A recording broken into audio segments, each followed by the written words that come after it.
Hello, and welcome back to my adventures in Metroid Zero Mission. And we're back once again. After our last part, it was a bit rough. You know, my first foray back into the Zero Mission side of things. And unfortunately, that roughness will continue. For now, it's not so bad. We're just looking at these mellows, as they're called. I don't know why they're called mellows. I guess for the moment they're mellow. They don't try to hurt Samus. They will hurt if they touch you, but they're not trying to hurt you. But for the time being, they're okay. I actually went down my way to do a bit of research here, so I'm trying to do a bit better. So we got one of these points where, oh, we gotta keep going in another way. But now here we get to a problem. The mellows see us attacking their hive, their nest, their... let me see, there's a weird name for it. XZ8Q. That's from an old Metroid website that's no longer available, at least not from what I could find. So, I don't know why they're called that, but there you go. And, because I'm not playing very smart here, I'm doing very badly. Yeesh. So, I'm sorry about the annoying sound effects. It won't last the whole time, but it is going to last for a while. Unfortunately, that is what happens when you have low health in a Metroid game like this. And a lot of old video games, really, when you just have that really annoying sound. It plays like, uh-oh, you're about to die. And it's just like, yeah, I know. I know. You can relax. The only time I've ever liked it in any sort of video game is Pokemon Black and White, because they did something amazingly hilarious with it. In the old Pokemon games they'd have it, but Black and White did something very special with it. And I look forward to getting to that, but that'll come later. In the meantime, it's time to deal with the King. The King of Worms. No, not the guy that's troubling Linkara. The actual enemy, the boss, King Worm. Or maybe not, because we're dead. Ah, that sucked. Yeah. First of many game overs, unfortunately. Oh. Like I said, this game's not easy. If you're good at Metroid, then obviously you probably are near like a third of the way done or something. But for me, no, I'm not that good. So it's gonna be a while we deal with this. I believe that's a gamer. There's different variations of what those things are, and it's kind of annoying. But I believe that is the gamer variant. I hope that's what it is, because there's just so many different versions. But luckily, the game does get easier. One of the best parts about Metroid is that the game just will consistently get easier and easier as you play it, because you keep getting more power-ups, you keep getting better advantages, and it goes from being a really tough game to a really fun power trip kind of game. Alright, now that we have better health, now that we have our new missile tank, increasing our missiles, we can actually fight King Worm. In my first playthrough, I let him run away a lot. I think to the point where I might have actually beaten him in my easy mode. Not because he was hard, but because it was just like I forgot about him. Or I couldn't find him. I remember there was a point where I was looking for him and I just couldn't find him. But yeah, he's not hard, he's just annoying because you can only shoot him when his eye is open, and he likes to quickly open and close his eye, and then he'll just ram into you sometimes. But thankfully, it wasn't so hard this time. So we got the charge beam. And as it says here, hold B to charge, release to fire. Charge attack, jump with a full charge. Yep, we got the charge beam, which, if you do like it says, you hold the charge and you jump around, you basically have that charge attack which protects you from any sort of damage. Very useful. but also annoying because you have to charge it the whole time, and if you get hit when you're not in a jump, you know, not in a charge attack jump, you'll lose the charge, if I remember correctly. And,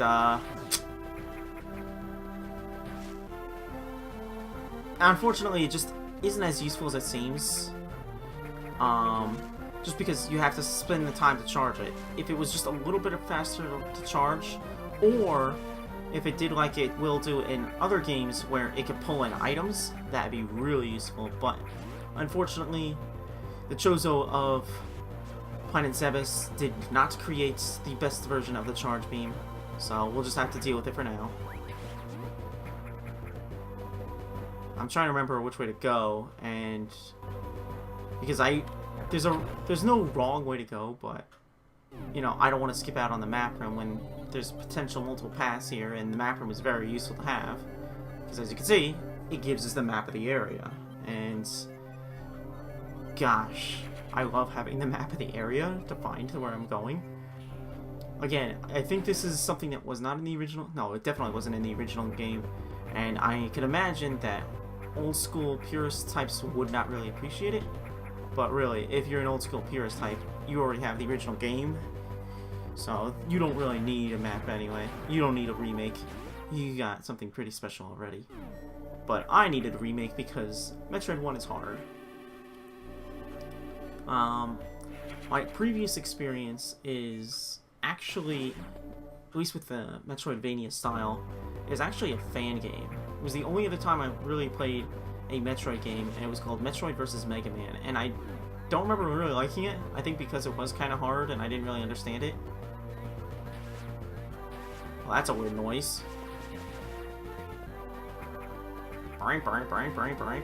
Well, we'll figure out what that is later. In the meantime, we have somewhere to go. Woo! A new power-up. Bomb. We're just getting tons of power-ups today. Press B in Morph Ball form to set. Oh, that was simple.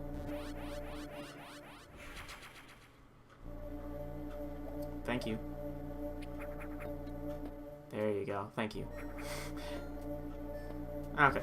So yeah, very simple weapon. It lets you pull up these rocks that have been annoying us the whole time. Be sure to use its obvious hint here to get a missile tank. My only problem with it is it then makes you think, oh, there's always going to be something hidden in these, and there's normally isn't, so it's just like, it throws you off. So I'm doing this the hard way when I really shouldn't be. But I'm also just having fun with it. I like bombs a lot. They're simple but effective. And you have infinite bombs, so that's great. Uh-oh. The door is gray.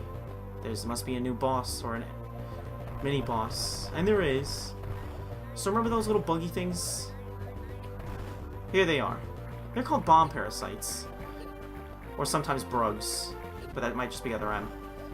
Unfortunately, if there's too many of them, they will actually start to hurt Samus, so you have to kill them. And even the last one, that can't hurt Samus anymore. It's weird. It's a weird tutorial kind of thing. Ow. But, whatever. But now I can finally continue onward. We got one of the most important weapons in the game. We got one of the least important weapons in the game. Now we even got a map. So where do we go next? Well, that's up to you, really. I mean, you can still keep exploring around Brinstar if you want to. Dealing with these screes. See, I actually did a bit of research here. I'm trying to make sure that I stay on top of it. But,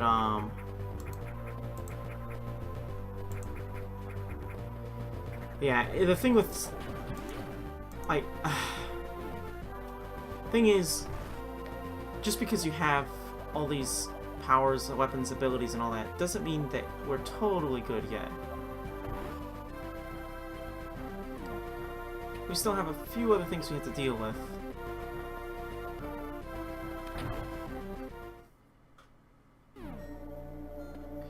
this statue will show us what we have to deal with next.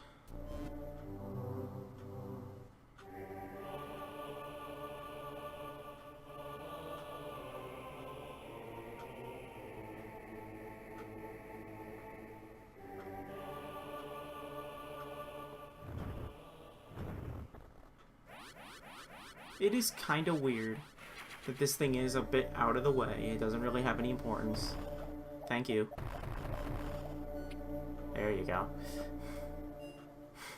But I'd like to try and visit all these map statues anyway, so it's worth doing it, I think, at least just to give you an idea of where you need to go next, because you could come this way and now you don't know really where you need to go, except run into these weird things.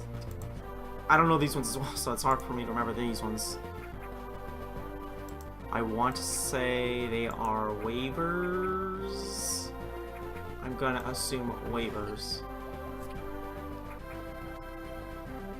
But regardless, we can finally move on.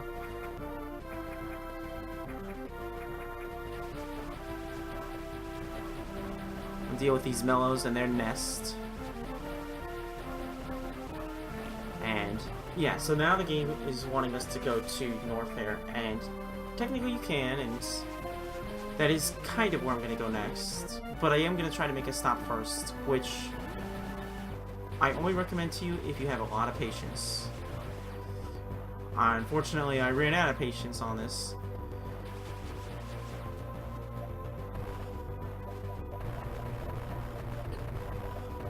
Do not go down there unless you are prepared, because they will be painful. There's essentially a missile pack down there. It's really useful to get, but it requires good bomb timing while dealing with all those mellows, and I didn't do it. I was just annoying myself the whole time, so I gave up on it. And I was like, no, forget this. Get rid of it. So I got rid of it. No more king worm to bother us. No more earthquakes. It's all safe. It's all good. So let's continue onward. We can finally move on. Like I said, you can stay if you want to keep trying to get power-ups and stuff. There are still other power-ups you can get, and now that you have the bomb jump, now that you have bomb, you can do bomb jump, and that really helps a lot in essentially sequence breaking the game. But I'm not really trying to sequence break the game. I'm just trying to take it in a more casual approach. I wouldn't be that good at sequence breaking, and I definitely don't have the patience for it. So, for the time being, we'll just keep moving on.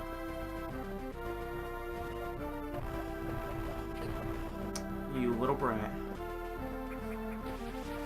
Yeah, those infinitely spawn, and those are good if you're trying to rack up energy points, but it's not really worth it. But I think we are pretty good here. Let's finish this off and start next time on my adventures in Metroid Zero Mission.